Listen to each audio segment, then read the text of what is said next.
എടിഎമ്മിൽ നിന്നും പണം കിട്ടിയില്ല, അക്കൗണ്ടിൽ 10,000 രൂപ കുറഞ്ഞു.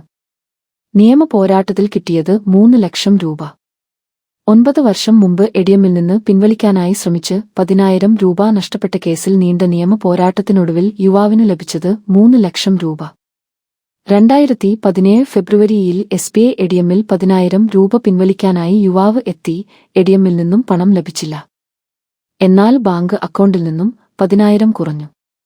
ഉടൻ തന്നെ അദ്ദേഹം ബാങ്ക് ഓഫ് ബറോഡയിൽ രേഖാമൂലം പരാതി നൽകുകയും റിസർവ് ബാങ്കിനെ സമീപിക്കുകയും ചെയ്തു.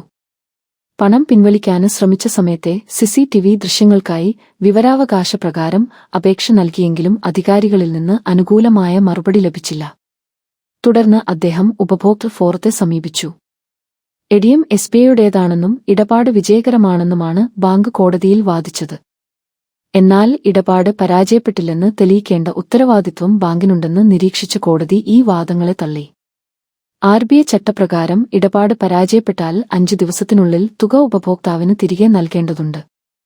ഇതുപ്രകാരം ബാങ്ക് 10,000 രൂപ 9% വാർഷിക പലിശ സഹിതം നൽകാൻ കമ്മീഷൻ ഉത്തരവിട്ടു.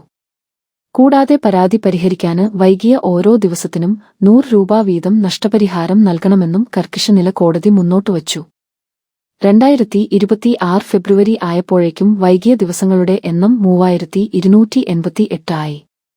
കണക്കുപ്രകാരം യുവാവിന് 3,28,800 രൂപ വിധിച്ചു.